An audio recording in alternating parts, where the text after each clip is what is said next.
तो दोस्तों, आज हम सीखेंगे पैसों से पैसा कैसे बनता है।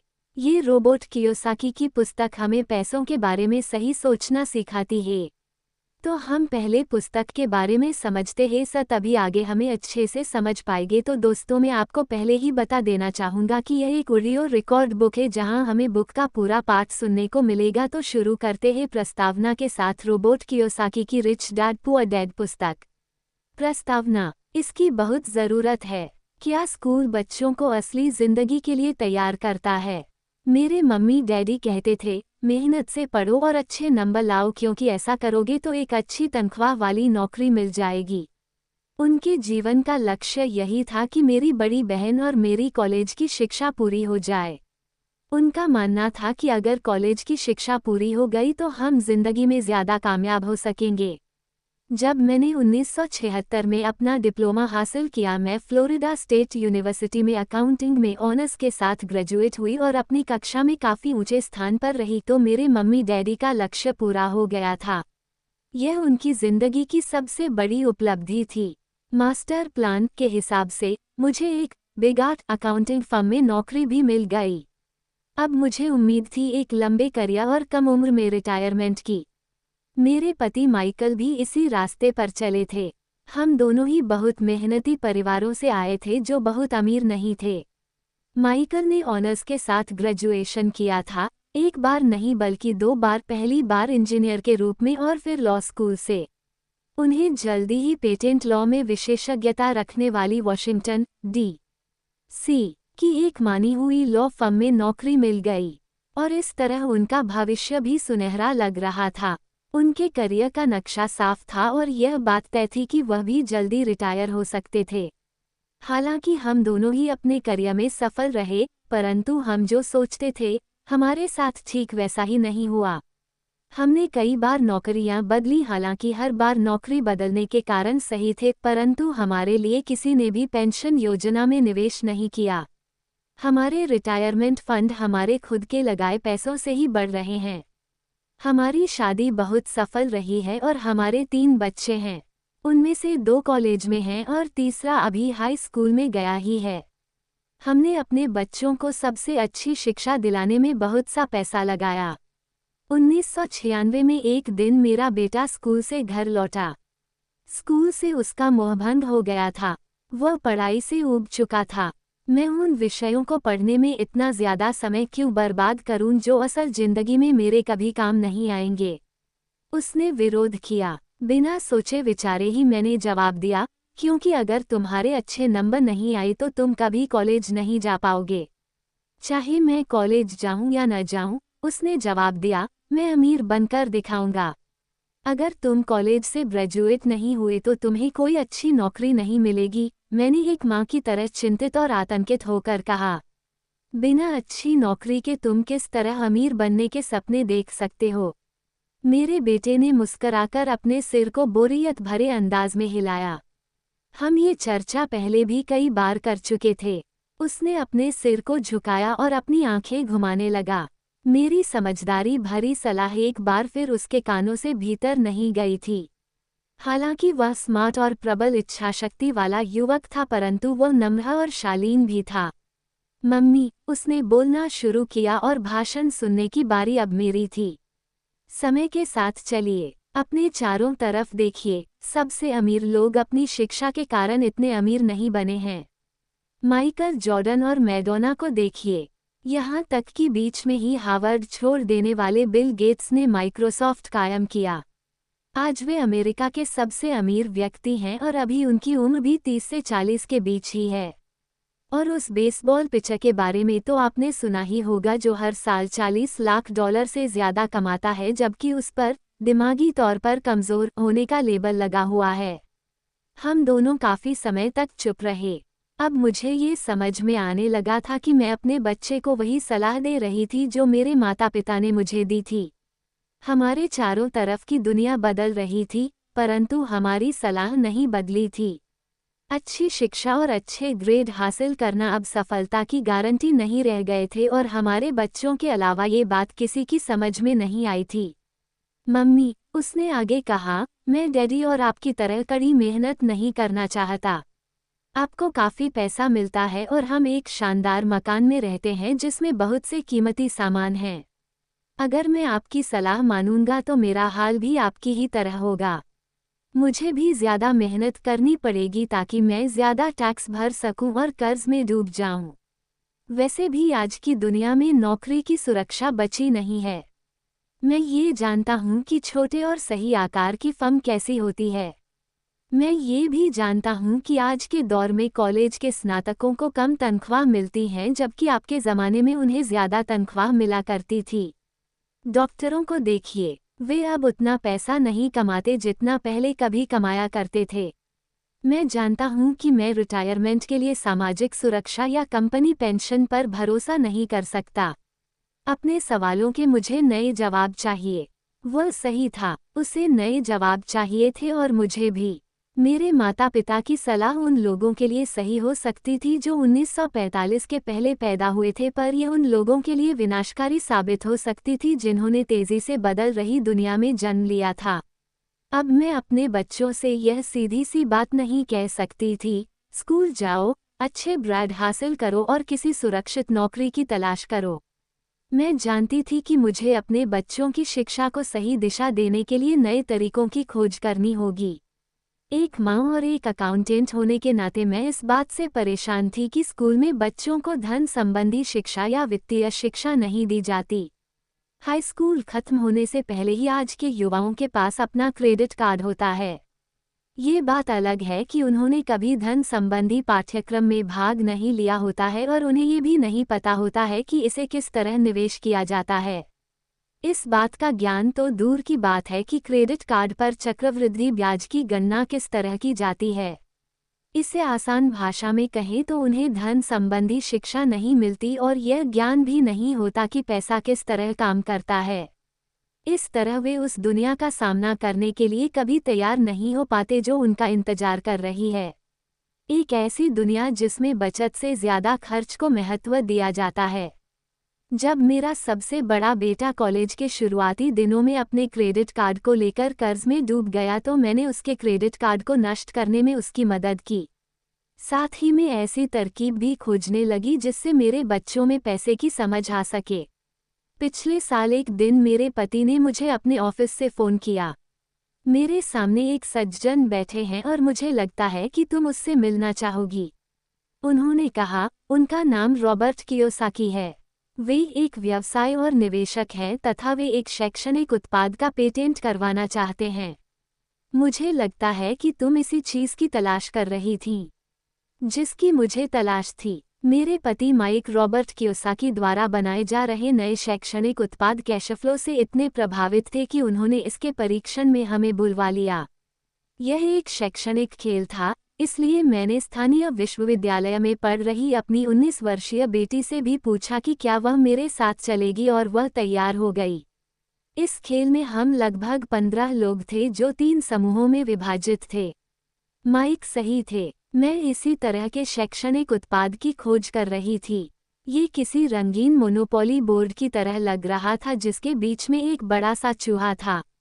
परंतु मोनोपोली से यह इस तरह अलग था कि इसमें 2 रास्ते थे, एक अंदर और दूसरा बाहर। खेल का लक्ष्य था अंदर वाले रास्ते से बाहर निकलना जिसे रॉबर्ट चूहा दौड़ कहते थे और बाहरी रास्ते पर पहुंचना या तेज रास्ते पर जाना। रॉबर्ट के मुताबिक तेज रास्ता हमें ये बताता है कि असल जिंदगी में अमीर लोग किस तरह पैसे का खेल खेलते हैं। रॉबर्ट ने हमें चूहा दौड़ के बारे में बताया। अगर आप किसी भी औसत रूप से शिक्षित, कड़ी मेहनत करने वाले आदमी की जिंदगी को देखें तो उसमें आपको एक सा ही सफ़र दिखेगा। बच्चा पैदा होता है, स्कूल जाता है, माता पिता खुश हो जाते हैं क्योंकि बच्चे को स्कूल में अच्छे नंबर मिलते हैं और उसका दाखिला कॉलेज में हो जाता है। बच्चा स्नातक हो जाता है और फिर योजना के अनुसार काम करता है। वह किसी आसान, सुरक्षित नौकरी या करियर की तलाश करता है। बच्चे को ऐसा ही काम मिल जाता है।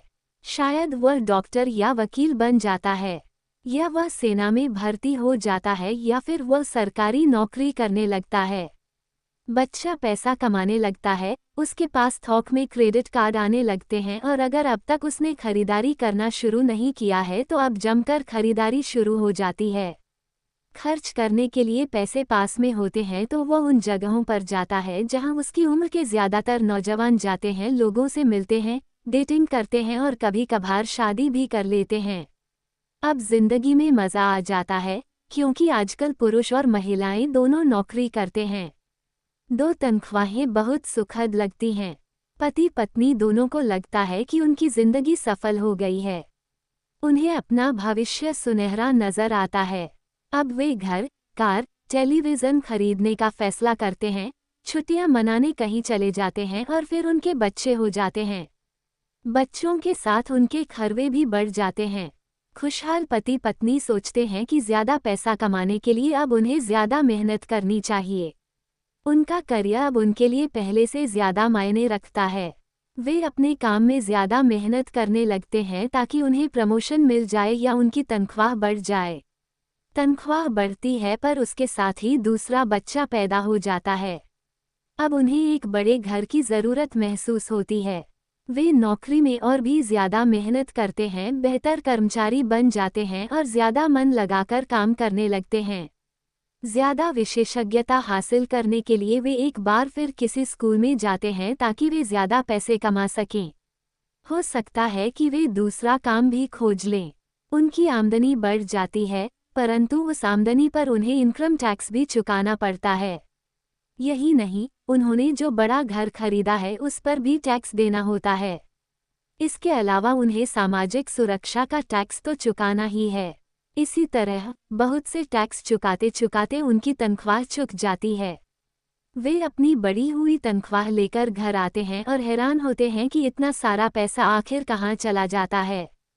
भविष्य के लिए बचत के हिसाब से वे कुछ म्यूचुअल फंड भी खरीद लेते हैं और अपने क्रेडिट कार्ड से घर का किराना खरीदते हैं। उनके बच्चों की उम्र अब 5 या 6 साल हो जाती है। ये चिंता भी उन्हें सताने लगती है कि बच्चों के कॉलेज की शिक्षा के लिए भी बचत ज़रूरी है। इसके साथ ही उन्हें अपने रिटायरमेंट के लिए पैसा बचाने की चिंता भी सताने लगती है। 35 साल पहले पैदा हुए ये खुशहाल दंपति अब अपनी नौकरी के बाकी दिन चूहा दौड़ में फंसकर बिताते हैं।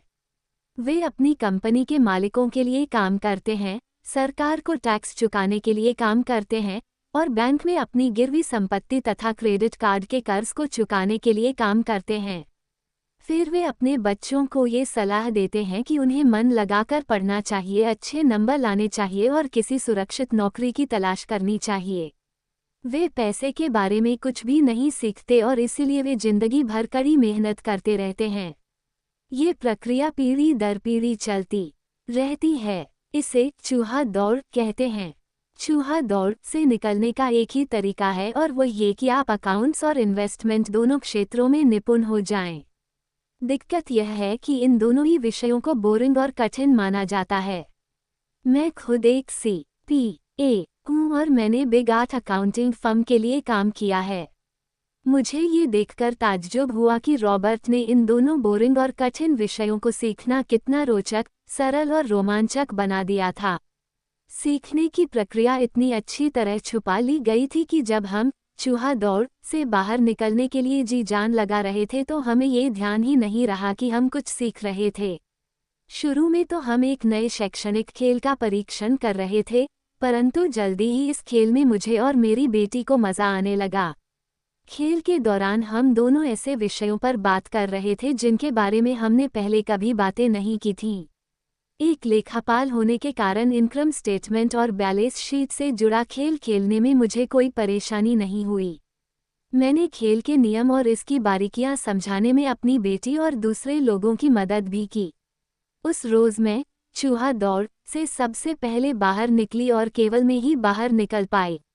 बाहर निकलने में मुझे 50 मिनट का समय लगा, हालांकि खेल लगभग 3 घंटे तक चला।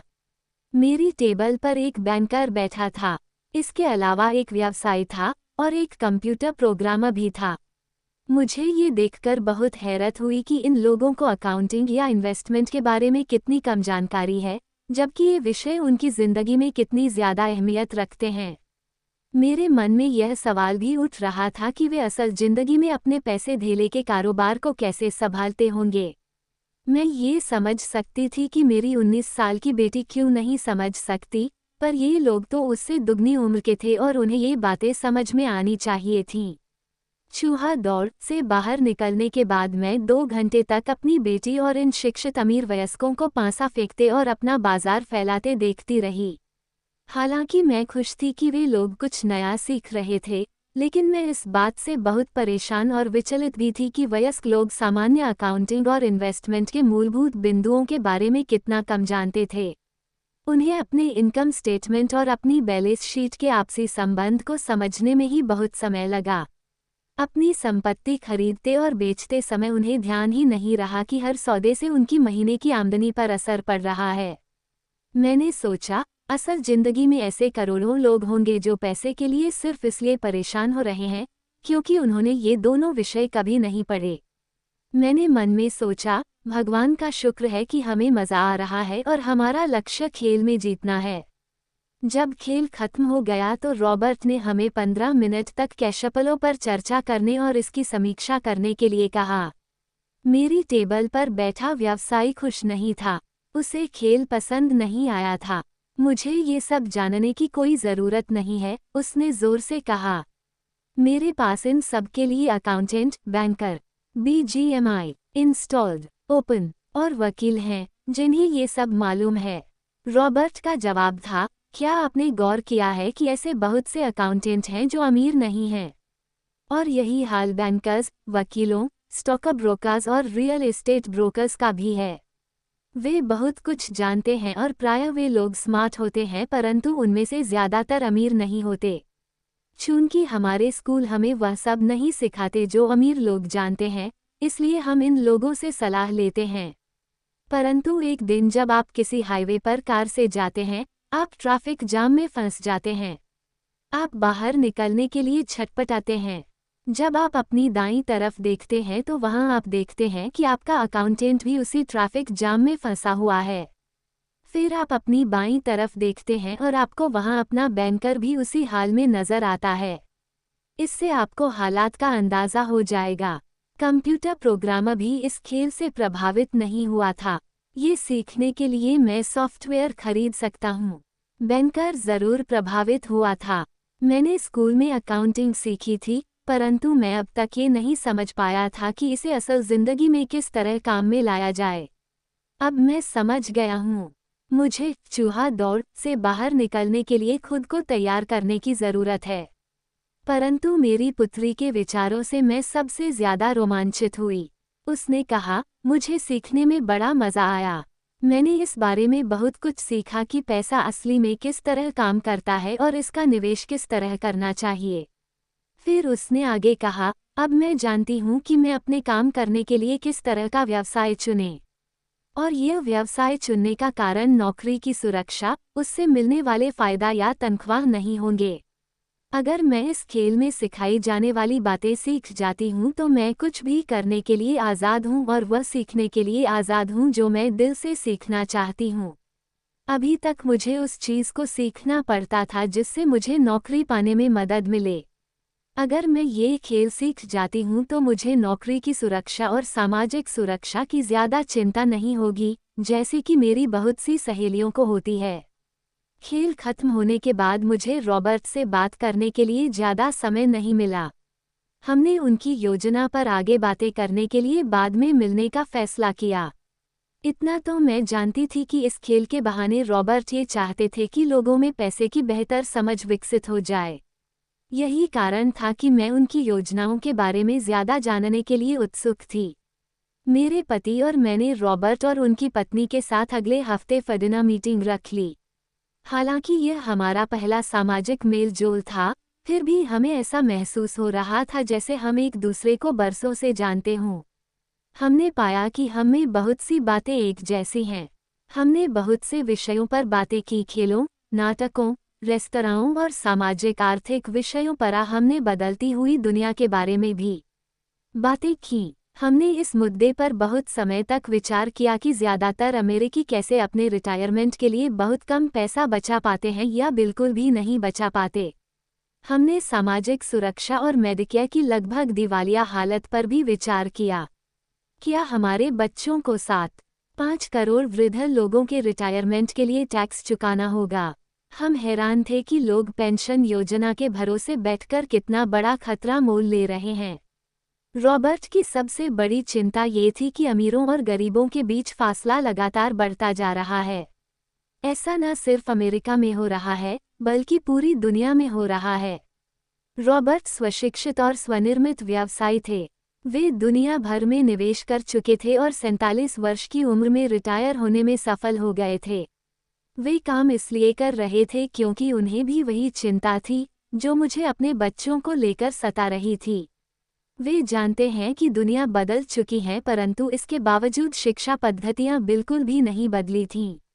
रॉबर्ट के अनुसार बच्चे सालों तक दकियानूसी शिक्षा पद्धति में अपना समय गुजारते हैं और ऐसे विषय पढ़ते हैं जो उनके जीवन में कभी भी कहीं भी काम नहीं आने वाले हैं, और वे ऐसी दुनिया के लिए तैयारी करते हैं जिसका अब नामोनिशान भी नहीं बचा है। आज आप किसी भी बच्चे को जो सबसे खतरनाक सलाह दे सकते हैं वह ये है, स्कूल जाओ, अच्छे नंबर लाओ और कोई सुरक्षित नौकरी ढूंढो। उन्होंने कहा, ये पुरानी सलाह है और यह खराब सलाह है। अगर आप ये देख सकते हैं कि एशिया, यूरोप, दक्षिण अमेरिका में क्या हो रहा है, तो आप भी उतनी ही चिंतित होंगी जितना कि मैं। रॉबर्ट के अनुसार यह बुरी सलाह है, क्योंकि अगर आप चाहते हैं कि आपके बच्चे का भविष्य आर्थिक रूप से सुरक्षित हो, तो आप पुराने नियमों के सहारे नए खेल को नहीं खेल सकते। ये बहुत खतरनाक होगा। मैंने उससे पूछा कि पुराने नियमों से उसका क्या मतलब है। मेरी तरह के लोग अलग तरह के नियमों से खेलते हैं और आपकी तरह के लोग पुराने नियमों की लीक पर ही चलते रहते हैं। उन्होंने कहा, क्या होता है जब कोई कॉरपोरेशन स्टाफ कम करने की घोषणा करता है? लोगों को नौकरी से निकाल दिया जाता है, परिवार तबाह हो जाते हैं, बेरोजगारी बढ़ जाती है। हाँ, परंतु कंपनी पर इसका क्या असर पड़ता है, खासकर जब वो कंपनी स्टॉक एक्सचेंज में दर्ज हो। जब स्टाफ कम करने की घोषणा होती है तो स्टॉक की कीमत बढ़ जाती है, मैंने कहा। जब कंपनी तनख्वाह का खर्च कम करती है तो बाजार इस बात को पसंद करता है, ऐसा चाहे स्टाफ कम करके किया जाए या फिर कंप्यूटर के माध्यम से किया जाए।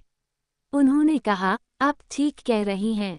और जब स्टॉक की कीमतें बढ़ती हैं तो मेरी तरह के लोग, यानी जिनके पास उस कंपनी के शेयर होते हैं, वे ज़्यादा अमीर हो जाते हैं। अलग तरह के नियमों से मेरा यही आशय था। कर्मचारी हारते हैं, मालिक और निवेशक जीतते हैं।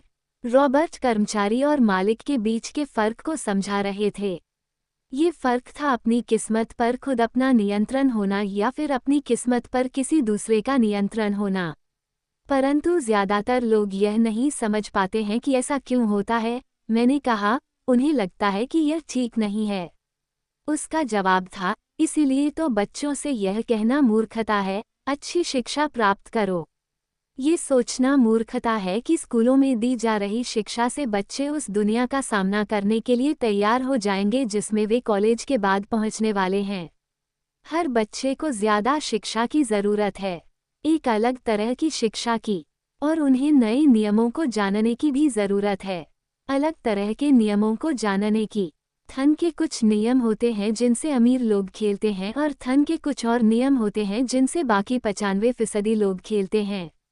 और ये 95% लोग उन नियमों को अपने घर और स्कूल में सीखते हैं। इसलिए आजकल किसी बच्चे से यह कहना खतरनाक है, मन लगाकर पढ़ो और अच्छी नौकरी खोजो। आज बच्चों को अलग तरह की शिक्षा की ज़रूरत है और आज की शिक्षा नीति उन्हें कुछ मूलभूत बातें नहीं सिखा पा रही है। इस बात से कोई फर्क नहीं पड़ता कि क्लासरूम में कितने कंप्यूटर रखे हैं या स्कूल कितना पैसा खर्च कर रहे हैं। जब शिक्षा नीति में वह विषय ही नहीं है, तो उसे किस तरह पढ़ाया जा सकता है? अब सवाल यह उठता है कि किस तरह माता पिता अपने बच्चों को वह सिखा सकते हैं जो वे स्कूल में नहीं सीख पाते। आप अपने बच्चे को अकाउंटिंग किस तरह सिखाते हैं? क्या इससे वे बोर नहीं हो जाते? और आप उन्हें किस तरह निवेश करना सिखाएंगे जब एक पालक के रूप में आप खुद निवेश के खतरे से डरते हैं? अपने बच्चों को सुरक्षित जीवन के लिए तैयार करने के बजाय मैंने ये बेहतर समझा कि उन्हें रोमांचक जीवन के लिए तैयार किया जाए। तो आप किस तरह किसी बच्चे को धन और उन सब चीज़ों के बारे में सिखा सकते हैं जिन पर हमने अभी विचार किया है? मैंने रॉबर्ट से पूछा। हम किस तरह इसे माता पिता के लिए आसान बना सकते हैं, खासकर तब जब उन्हें खुद ही इसकी समझ न हो? उन्होंने कहा, मैंने इस विषय पर एक पुस्तक लिखी है। वो पुस्तक कहाँ है? मेरे कंप्यूटर में। ये बरसों से वहीं बिखरी पड़ी है। मैं कभी कभार उसमें कुछ बातें जोड़ देता हूँ, परंतु मैं आज तक उसे कभी इकट्ठा नहीं कर पाया। मैंने इस पुस्तक को तब लिखना शुरू किया था जब मेरी पहली पुस्तक बेस्ट सेलर हो गई थी, परंतु मैं अभी तक अपनी नई पुस्तक को पूरा नहीं कर पाया हूँ। यह अभी भी खंडों में है, और वह पुस्तक निश्चित रूप से खंडों में ही थी। उन बेतरतीब खंडों को पढ़ने के बाद मैंने यह फैसला किया कि पुस्तक निश्चित रूप से बेहतरीन थी और समाज में इसकी बहुत ज़रूरत थी, खासकर ऐसे समय में जब दुनिया तेज़ी से बदल रही थी। हम दोनों तत्काल इस निर्णय पर पहुंचे कि मैं रॉबर्ट की पुस्तक में सह लेखक बन जाऊं। मैंने उनसे पूछा कि उनके विचार से किसी बच्चे को कितनी वित्तीय शिक्षा की ज़रूरत होती है। उन्होंने कहा कि यह बच्चे पर निर्भर करता है। अपने बचपन में ही उन्होंने ये जान लिया था कि वे अमीर बनना चाहते थे और उन्हें एक ऐसे पितास्वरूप व्यक्ति मिल गए थे जो अमीर थे और जो उनका मार्गदर्शन करने के इच्छुक भी थे। रॉबर्ट का कहना था कि शिक्षा ही सफलता की नींव है। जिस तरह स्कूल में सीखी गई बातें बहुत महत्वपूर्ण होती हैं, उसी तरह धन संबंधी समझ और बोलने की कला भी महत्वपूर्ण होती हैं। आगे की कहानी रॉबर्ट के दो डैडियों के बारे में है, जिनमें से एक अमीर हैं और दूसरे गरीबा। इनके जरिए रॉबर्ट उन रहस्यों को बताएंगे जो उन्होंने अपने जीवन में सीखे हैं। दोनों डैडियों के बीच का अंतर एक खास बात उजागर करता है। इस पुस्तक को मैंने बढ़ाया है, इसमें कुछ जोड़ा और घटाया है और इसे व्यवस्थित करने का काम किया है।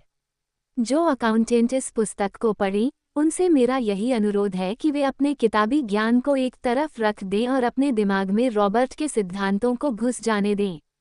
हालांकि उनमें से कई सिद्धांत पहली नज़र में गलत लगेंगे, अकाउंट्स के सिद्धांतों की बुनियादी बातों को चुनौती देते लगेंगे, परंतु ये याद रखें कि वे एक महत्वपूर्ण दृष्टि देते हैं कि किस तरह सच्चे निवेशक अपने निवेश के फैसलों का विश्लेषण करते हैं। जब हम अपने बच्चों को स्कूल जाने, मेहनत से पढ़ने और अच्छी नौकरी पाने की सलाह देते हैं तो अक्सर हम ऐसा सांस्कृतिक आदतों के कारण करते हैं। ऐसा करना हमेशा सही चीज़ मानी गई है। जब मैं रॉबर्ट से मिली तो उनके विचारों ने शुरू में तो मुझे चौंका दिया।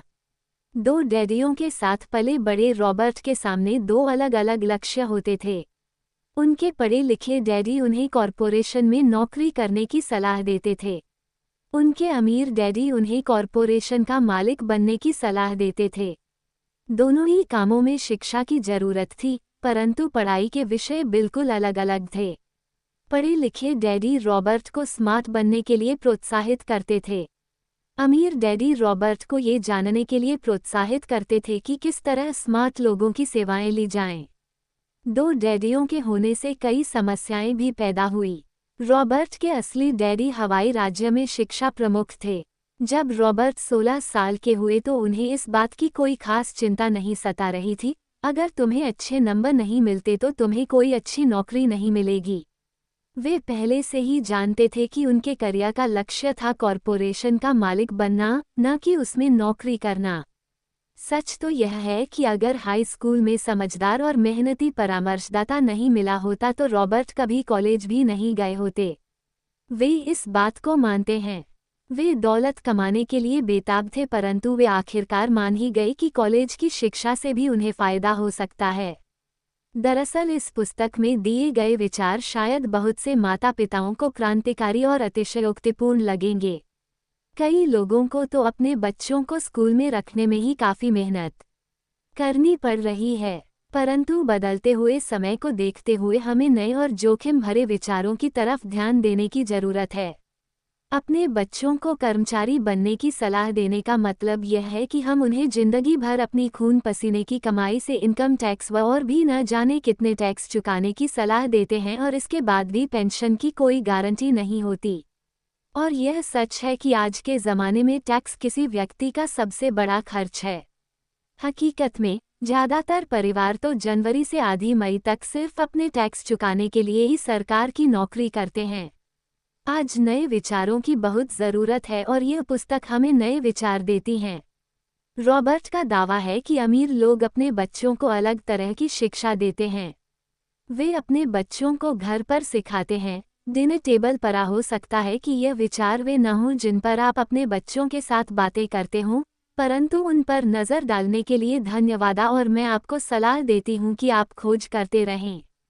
एक माँ और एक CPA होने के नाते मैं तो यही सोचती हूँ कि अच्छे नंबर लाना और एक बढ़िया नौकरी पा लेना एक पुराना विचार है। हमें अपने बच्चों को नए तरह के विचार देने होंगे। हमें उन्हें अलग तरह की शिक्षा देनी होगी। शायद हम अपने बच्चों को ये सिखाएं कि अच्छे कर्मचारी होने के साथ साथ वे अपना खुद का निवेश कॉरपोरेशन भी खोल सकें। दोनों का ये तालमेल बढ़िया रहेगा।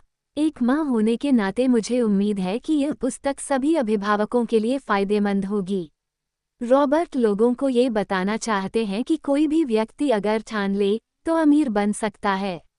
अगर आप एक माली या गेटकीपर हैं या पूरी तरह बेरोजगार हैं तो भी आप में खुद को और अपने परिवार के लोगों को धन संबंधी बातें सिखाने की काबिलियत है।